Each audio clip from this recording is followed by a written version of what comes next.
this is Chad. Welcome to the Cage Rage Podcast. I'm here today with Devin Miller. Devin, welcome to the Cage Rage Podcast. It's great having you. How you doing today? Doing good, Chad. How are you? Very well. It's great to have you on the crew. Hey, so we're doing this sort of tryout thing with you today, but I don't really consider it a tryout because I feel like you're already part of the family. You fit right in. You seem like you're going to be perfect for the job. You're an MMA extraordinaire in so many different ways, kind of an aficionado, and you sort of suck up all the information about MMA that you can gather. So we're here tonight. It's your first time on the podcast with us, and it's 2019. It's your first podcast with me. It's my first podcast in 2019 doing strictly MMA with somebody besides the normal crew. What do you want to do? Where should we start at? I think just looking ahead and just kind of talking about some what we could expect in 2019. What are some changes on how we view MMA? Would be a good thing to talk about. So I think starting with the ESPN deal would probably be appropriate.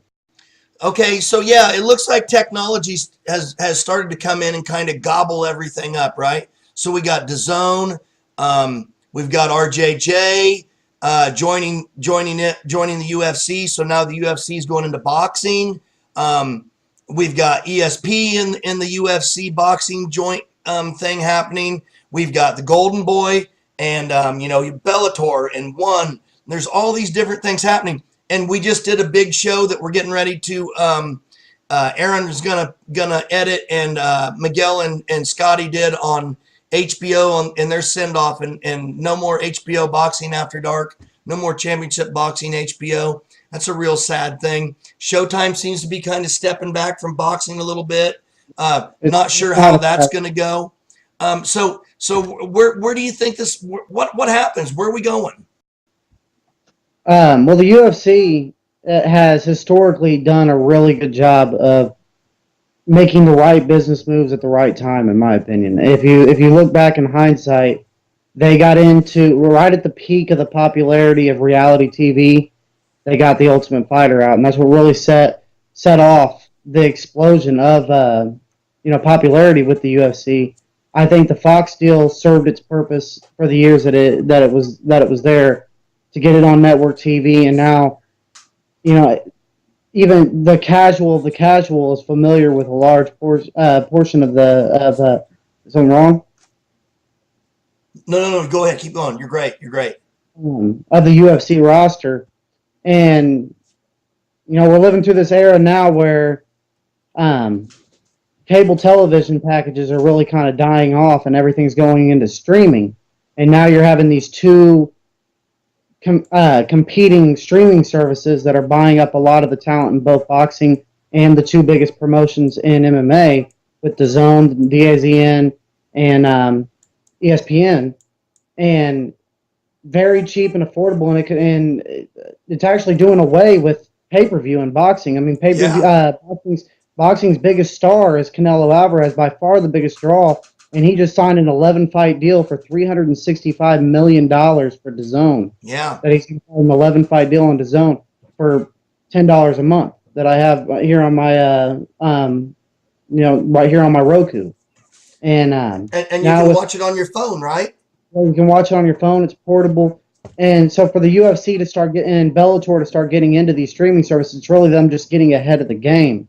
Because they are going to lose some of their casual audience right off the bat from the Fox deal that are still in the antiquated, stages of, cable package, paying $150 for a cable package. Right. They'll lose some of that audience. But what they're going to gain is all the other people that are paying $5 a month for college football. Hey, let me tell you a little story here for an example on this. So my wife comes in today and she goes, "Hey, there's something wrong with our bill again from I won't tell you directly which direct television company I'm using, but they are directly wrong in giving me my bill."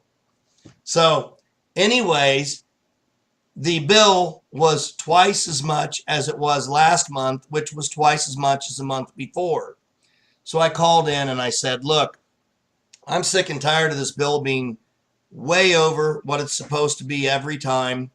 I've already got a streaming package. And if it wasn't for her being kind of trapped in this idea of sort of, I have these kind of things that I like, I wouldn't have you at all, because I don't use that sort of thing for anything, except I still use you for buying pay-per-views, because it's the most dependable source so far because of where I live.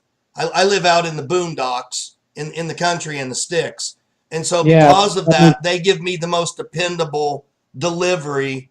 And because we do this podcasting and this kind of thing, and I'm a combat sports junkie, I have to have that. Without that, I would be solely into streaming and nothing else. And I would have no interest in ever having satellite or cable again. well, it's not even necessary now, because even with the new ESPN deal, which most of their events are going to be on the ESPN Plus service, but they are still going to have some fight nights that are going to be on ESPN Network. But even with that, you've got options like Sling TV, YouTube TV, Yeah. Hulu that are offering 50 channels for $25 a month. You know, I got Showtime and several different channels on YouTube TV for $40 a month. And with ESPN, ESPN2, all the Fox channels, local channels, all of that is included. And of course, you do got to buy a Wi-Fi membership, but you know, streaming stuff is definitely the way of the future, and picking what channels you want. You know, I buy all the UFC pay-per-views off of Fight Pass. I haven't had a cable subscription here in a long time, and I catch everything live. Hey, so tell me this. So tell me this, Devin. I'm an old fogey. I'm coming in with my cane. I don't know what I'm looking at. What's an old man like me supposed to do when I've turned off all my cable, and now I've got an MI box or a Fire Stick or whatever, however I want to stream, and I'm streaming now? What is the package that you recommend people buy? Tell me exactly what I should buy, and how much should I pay for my pay-per-view? What should I be spending to watch one UFC and one good boxing pay-per-view a month? Because because that's basically what you get, is you have one UFC and one boxing pay-per-view a month now. I'm saying the big fights that would be pay-per-views, the Canelos, the GGGs, etc., anything, Mayweather, whatever it would be. Okay, so they're not pay-per-views anymore, is what you're saying, right? A lot of them are. The UFC is still in the pay-per-view business, but and only half the UFC is pay-per-view, right? Like, we're getting ready to get Dillashaw and Henry. That's not TJ and Henry's not even going to be a pay-per-view. That's going to be on a free fight, right? $5 a month on ESPN Plus. Awesome. You know, I've actually got the details of the ESPN deal. I mean, they signed a $1.5 billion deal over the next 5 years with ESPN. 1.5 B. 1.5 billion.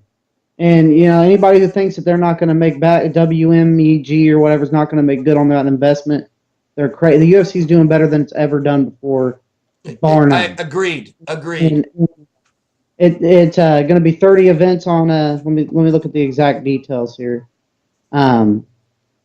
It's going to be close to, like, I think 30 events on ESPN Plus, like 5 or 6 on ESPN, and then like 12 pay-per-views. They're basically going to cover every week. They're going to have an event.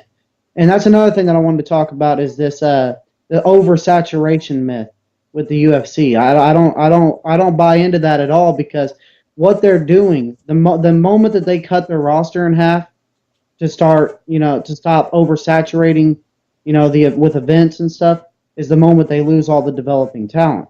And what they're doing with these streaming services, they're being able to broadcast it cheaper, getting paid more money to broadcast them, and they're buying up all the young talent throwing them on all these shows, letting them develop under their brand, and then bringing them up later. And that's why Bellator and One are so far behind, because Hey, they're let's trying talk to. about that. Let's take me through that a little bit then. Okay, so we're looking at we're looking at the developing talent, right? And there's this huge pool out there. Bellator has money. They could Yeah. go out and they could do this. Why isn't Bellator going out and snatching up? Why are they going out and buying up the UFC scraps instead of going out and snatching up? If I'm Bellator, I'm taking a guy like you and I'm going, Devin, you don't have a 9 to 5 anymore, which you don't have a 9 to 5 anyway. You've got a way harder job than 99% of the people could even imagine. But I'm going to take a guy like you, a guy who's an aficionado, a guy who studies this stuff night and day. And I'm going to say, I'm going to pay you X amount of dollars, and I'm going to pay you well. And I want you to do nothing but go to gyms and find the hidden talent. A guy I know named Kevin Kopecky from Indianapolis ATT. He's living in California now. He's getting ready to do a big grappling event finally. He's starting to get his dues. Kevin Kopecky, when he was a no-stripe purple belt, was destroying high-level, well-known. I'm not going to mention any names because when you're ATT, you can invite any black belts in you want, and they flock in from all over the place, right? So anybody who's coming through Indianapolis, they stop in. And Kevin Kopecky, as a no-stripe purple belt, is destroying high-level black belts on the mat daily, okay? And if I'm Bellator, I'm going out and I'm finding that guy, 6'4", shredded, 22 years old, a chemist, brilliant man, shy, good-looking guy, got a weird personality, all kinds of quirkiness to him. And I'm going to develop that package from youth onward. Why aren't they doing that? Why don't you have that job right now, Devin? Well, I think they're starting to. I mean, I'm excited to see them developing Aaron Pico. Is really cool to see. I mean, they need to be investing more into the Aaron Picos instead of bringing in Vanderlei and Rampage to fight for a fourth time. Yeah, I mean, enough's enough. Bringing in Ryan Bader. I think he's a great fighter. I think he's a top 5 light heavyweight maybe in the world. I do This too. is a man who was not fit for even a title contender fight in the UFC, but they're advertising him as like this world beater on Bellator. That's not a good look for anybody who has any sort of knowledge of the whole scene of MMA. And right now, the UFC is synonymous with MMA. Well, I mean, I don't know how many times I used to get people coming up to me, "Oh, you do UFC." Yeah. We laugh at that, but that shows how dominant the UFC is in this market.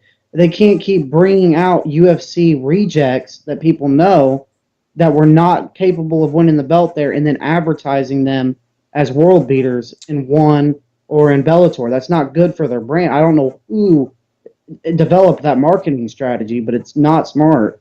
They need to be developing younger talent. They need to be, spreading their money out to buy up a lot more of this younger talent because all of it's going to the UFC.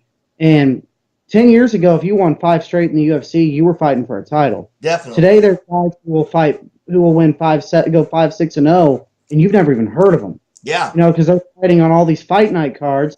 They might be winning some decisions. The UFC doesn't really like their fighting style. Yep. They're great fighters, but they're not getting pushed. They're not even getting ranked. And, so the UFC's talent pool is so deep compared to these other One Championship and Bellator. I think that will change, though, and it's going to come with free agency. Okay, so tell me about the change then. Does that happen because if I'm gonna take a guess at it, I'm gonna say this as a manager and a promoter. Here's what I look for in a fighter. Okay, the number one thing I look for as a promoter is this: how many asses does this guy bring to the seats? Number one. I don't care if this guy is a gangly idiot who can barely talk and barely walk and chew gum at the same time.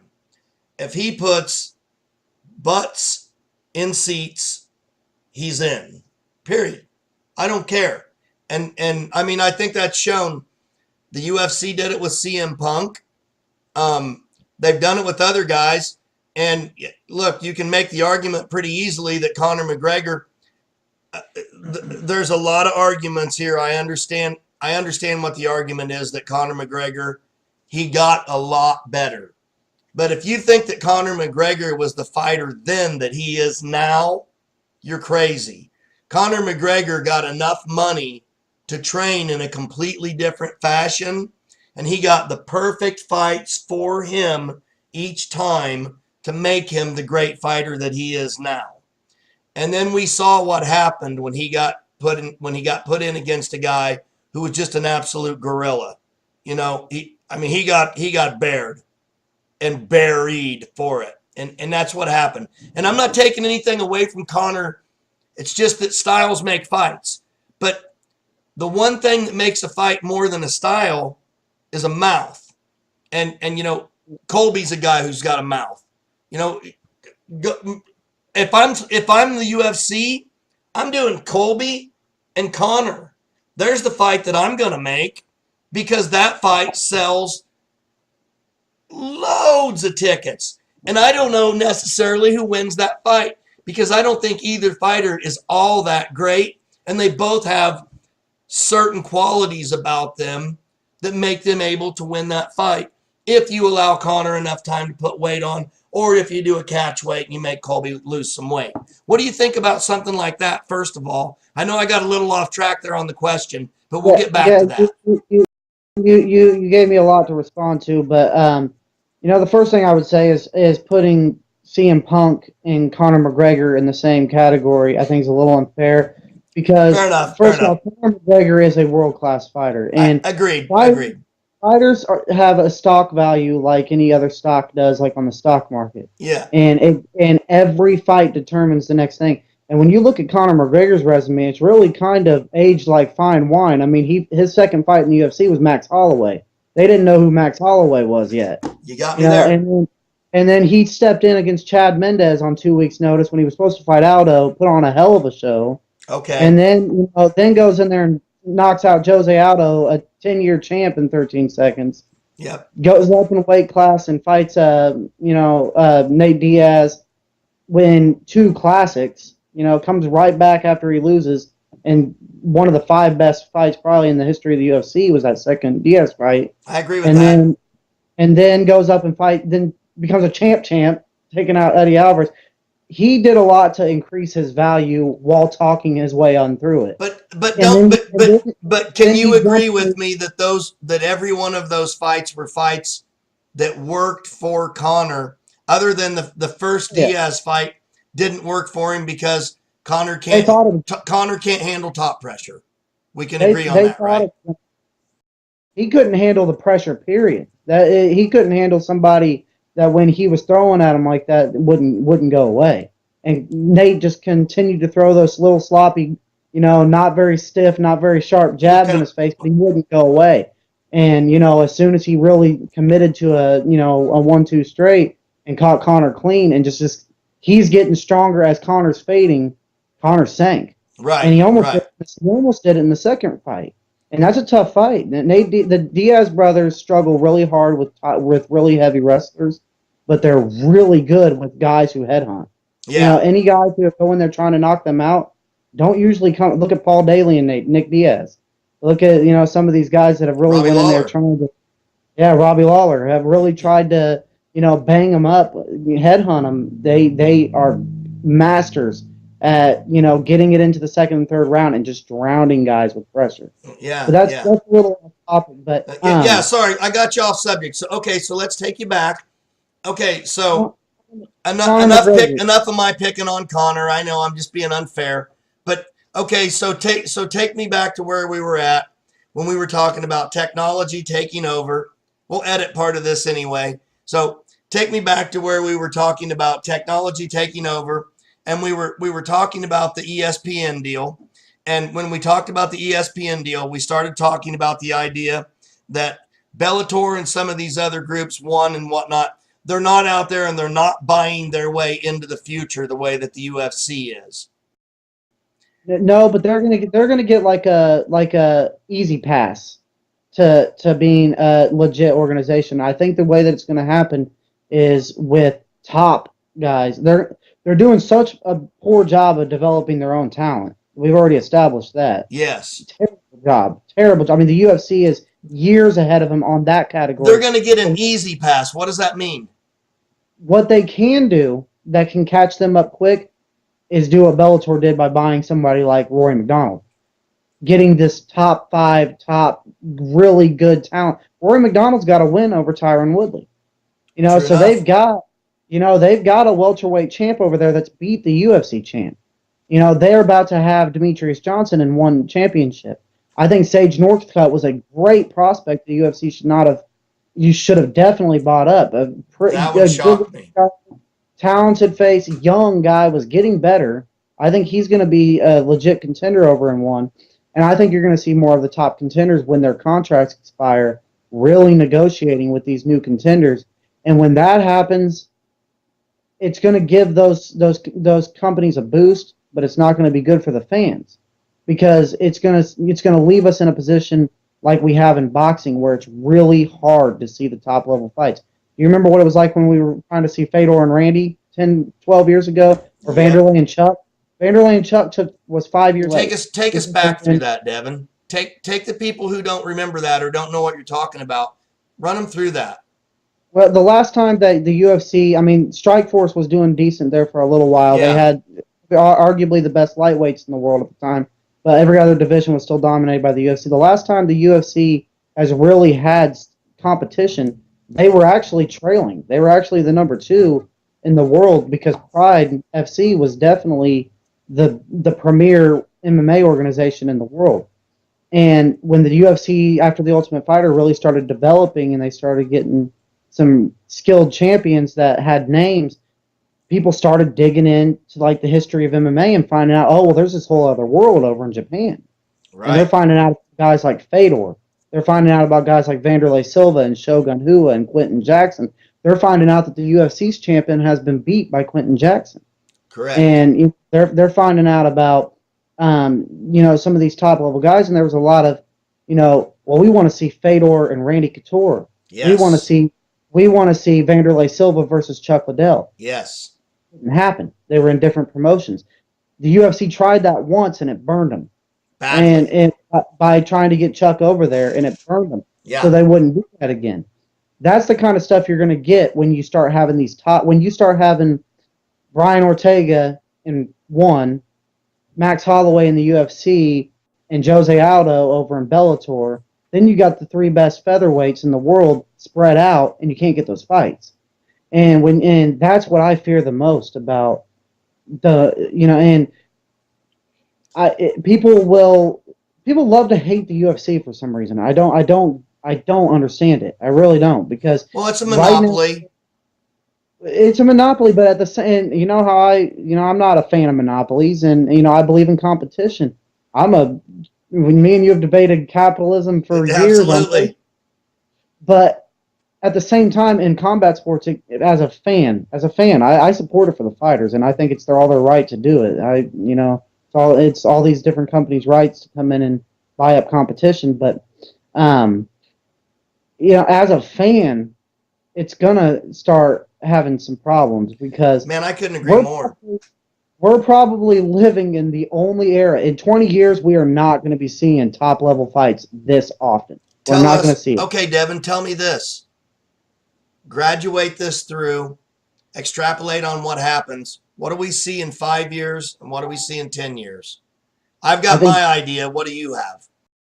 I think you see top-level talent spread out a little bit more, but I still think the UFC is a good decade at least from having solid competition because of their development talent, because they are so good at promoting new fighters.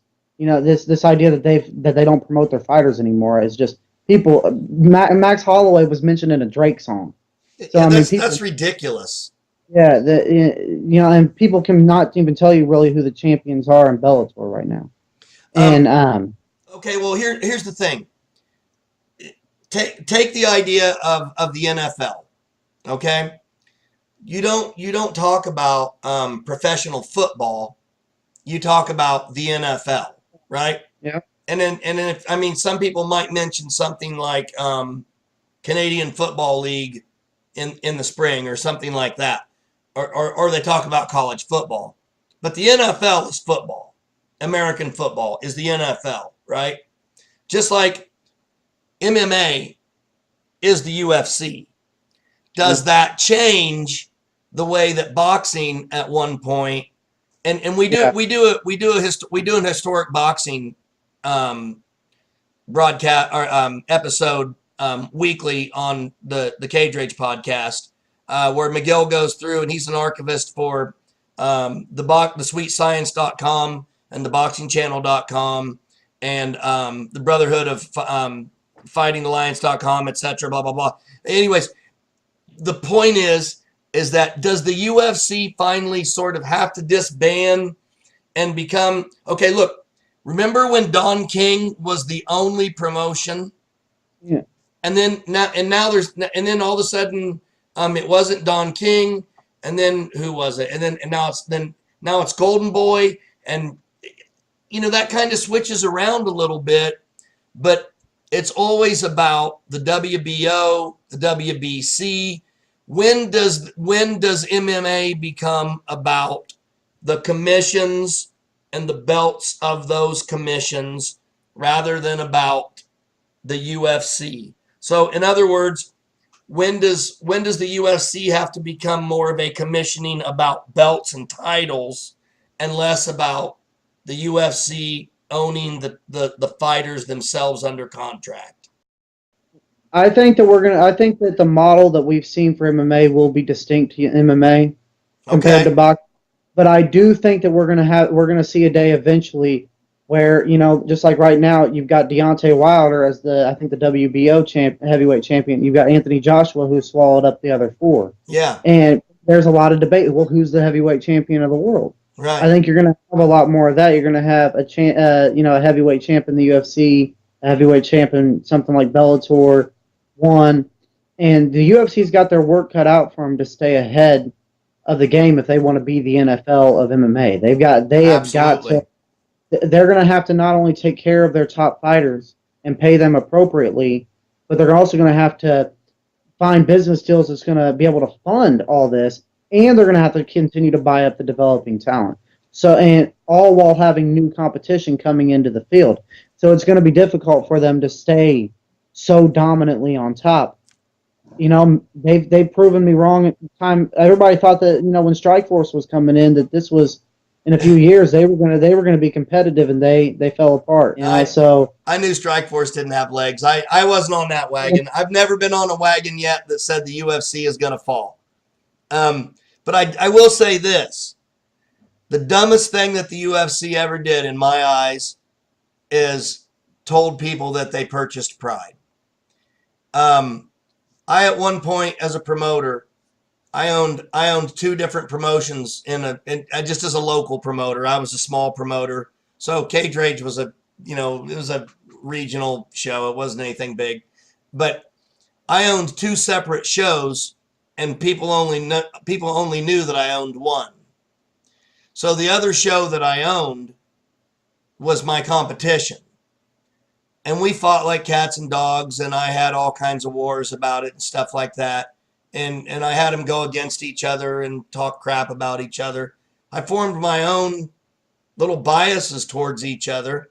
And some people went to one and some people went to another. But what I did was I disallowed the competition to come in because I was my own competition. And what the UFC should have done, in my opinion, was taken that opportunity to have bought Pride out, kept Pride functioning, fully functioning, and then once a year brought them together to have a champion versus champion on New Year's Eve. It's what I would have done, and they would have. Can you imagine? And then you get your Randy Couture versus Fedor, and oh gee, we lost this year, but we'll get him next year. And so you've always got the we'll get him next year kind of thing. And you have all the champions get together and they all fight, or you hope within reason. There's going to be broken toes and stuff like that. But what do you think about that? Just for I think fantasy. I think the UFC wanted to bring them all in under one roof. I mean, I think that's been their dream all along, is just to really dominate. You know, and you know, even if you look at like a MMA site like MMA Junkie, like an independent site, and you look at their rankings, it's just their top 15 of all the divisions is just, you might have, you know, Michael Chandler in there at lightweight. You might have, you know, now it might Demetrius Johnson in there Yeah. from one, or you might Ben have, you Askren. know, Eddie Alvarez and Ben Askren, who's now in the UFC, which is Yeah. somebody I wanted to talk about today. But which I think is a big development that we're going to see in 2019. That we will. But um, you know, I lost my train of thought. Hey, that's okay, Devin, because you know what? We got to cut this one off. We ran way over. It's great having you on the show. Let us know what you think. Hey, listen, hit the where am I at? Hit the subscribe button below. Hit that little red button down there. Let us know what you think. Devin at thecageragebepodcast.com. Aaron, get him on there. Devin, welcome to the show. Welcome to the family. We love having you. It's been great. And we're looking forward to doing a whole bunch more of this. We are doing all kinds of development. Wage Rage is going to be coming forward to do not only boxing, but now we're going to be developing Devin into doing Wage Rage with us for MMA. So now Wage Rage for MMA will have 3 instead of 2. So not just Miguel and I doing our bets and our wagers for MMA, but also Devin will hopefully be joining us in the Wage Rage part of that section for MMA bets, as Scotty and Miguel and I are doing the boxing part of Wage Rage. There will also be a segment where Devin and Miguel will be talking some MMA stuff on some currency. So we're going to be doing all kinds of great stuff coming up, we hope. And Devin, it's great having you. This was a great first show. And I'm super excited about all the extra stuff that we have coming up. We got all kinds of little camera stuff we're working on. Don't worry about that kind of stuff, folks. We're going to get all that stuff pounded out. Everything's going to be tuned in. We're going to make it all really, really nice real soon for you guys. And when we do, you guys are going to be blown away. Trust me, 2019 is CRP year, and you're going to be blown away with all the stuff we've got coming up. You can't believe it. But subscribe below. Tell us what you like and what you don't like. Devin, anything before we sign off, brother? That's it. There's a lot of things we could talk about, but you know, we'll be here all night. Namaste. See you all again real soon.